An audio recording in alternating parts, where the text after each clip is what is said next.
tech giant EOH has filed a civil lawsuit against its former CEO and co-founder, Asher Bohbot. The company is suing him for 1.7 billion rand to recoup losses it incurred as a result of corruption. The listed company has been rocked by allegations of corruption and bribery, in fact, for several years. Recently, Deputy State Security Minister Zizi told the State Capture Inquiry that he had benefited from interest-free loans from the company. EOH has been on a mission now to clean up the business from a governance and financial perspective, with its CEO, Stephen Van Coller, appearing at the inquiry back in 2019. In fact, Stephen joins us now for more on the story. Thanks for your time this morning, Stephen. It's great to have you with us here on the show. And an important part of that introduction to our interview is that EOH has been rocked by allegations of bribery and corruption for some time. Is this the first time you're taking action of this nature? No, Michelle. As you know, these incidents happened between around 2012 and 2017.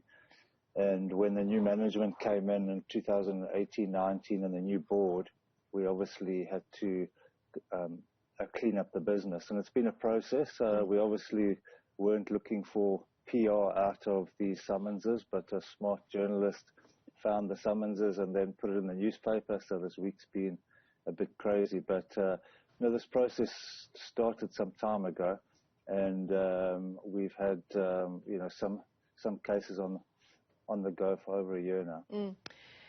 So I suppose the question is, you filed this civil lawsuit against Asher Bohbot and several other senior executives as well. You're putting the blame for these bribery and corruption claims solely at their doors. Is there anyone else that you're going after within the ranks of EOH?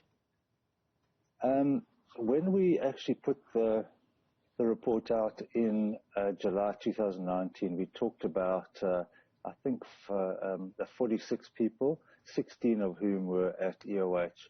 But, once you go through all the information, you need to make a decision where your best case is, and we don't have endless time and endless resources. So the advice to the board from the lawyers was, these were the 4 people that were at the top of it, or level 1 as I call it, and these are the people you should go after. The other people have all been exited, and they've obviously been reported to the SIU and the Hawks through the Section 34 process, of which we have issued 11 of those submissions.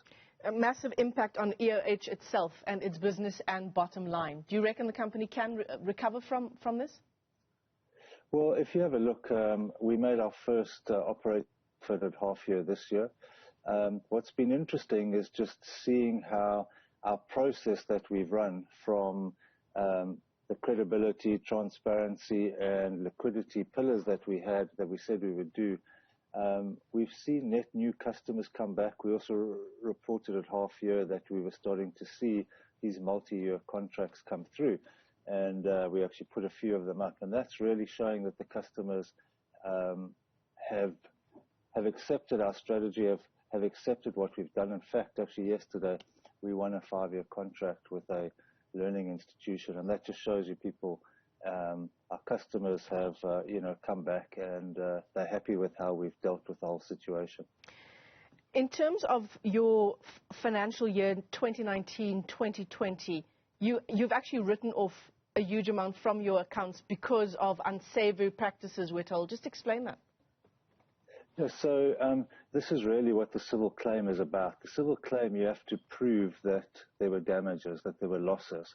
And so the actual claims from these individuals relate to the losses, not to how wealthy they are or how much money they've got. And so those losses that we made were from a number of things. There were bad accounting practices in our view, which was overinflated the accounts and then ended up with write-offs. There was money stolen, money paid for work not done, and we've had to pay fines. We've lost revenue through the.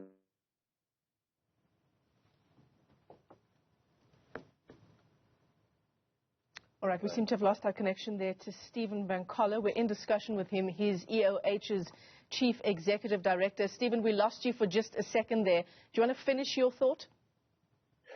Yes, so there's obviously lots of losses that we incurred, whether it was revenue, whether it's fines, whether it's having to settle with, partners or contracts that were badly managed. And these are the losses that you are claiming from these people. It's got nothing to do with how rich they are or how much money they've got. This is purely what we feel EOH lost as a result of them. And the shareholders are the people that have been, hard done by, as have the employees in the business. And I think it's the board felt duty bound to make these claims. I'm sure you would have been listening quite closely to the testimony of the Deputy State Security Minister, Zizi Kodwa, at the state capture inquiry this week. He detailed interest-free loans he received from EOH. I want to ask you, Stephen, how much influence, if any, did Zizi Kodwa play in actually getting tenders for EOH? Can you link those interest-free loans that he says he got from EOH to any business that the company is doing with government? Unfortunately, we don't have all the information. We can only follow things to a certain point. And this is why the Zondo Commission has taken it to the next level. I don't have the ability to go and subpoena information from anyone. We were just asked by the Commission in a subpoena to give them the information that we had on payments to certain people and certain companies, and we supplied them with that, and then they've actually followed the money. Unfortunately, we were busy with budgets this week, so I didn't have time to listen to the testimony. Okay, well, here's a listen for you then, Stephen. Let's take a listen to what Zizi Kodwa had to say at the state capture inquiry. He denied, in the soundbite you'll just listen to now, he denied that the loans he received were indeed to secure tenders.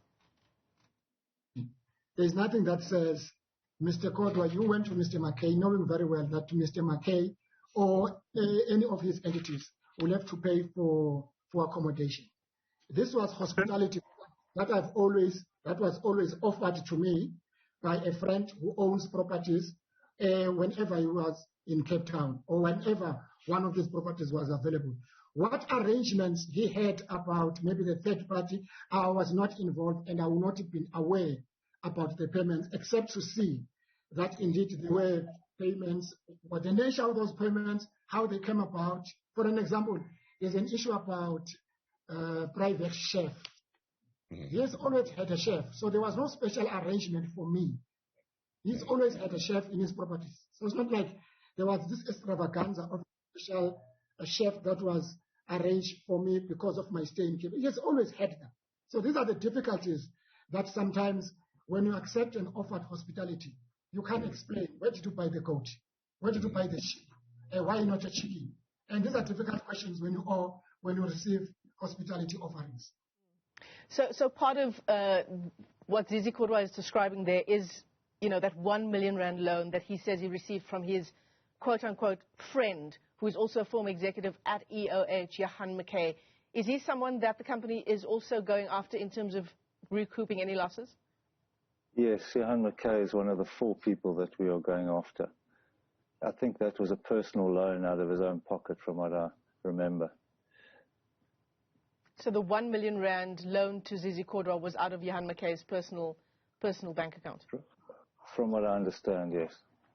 So the future of the company, Stephen, given how everything is unfolding, 1.7 billion rand, that's what you're suing Asher Bohbot for losses incurred as a result of corruption. How likely is it that you'll get that money out of him?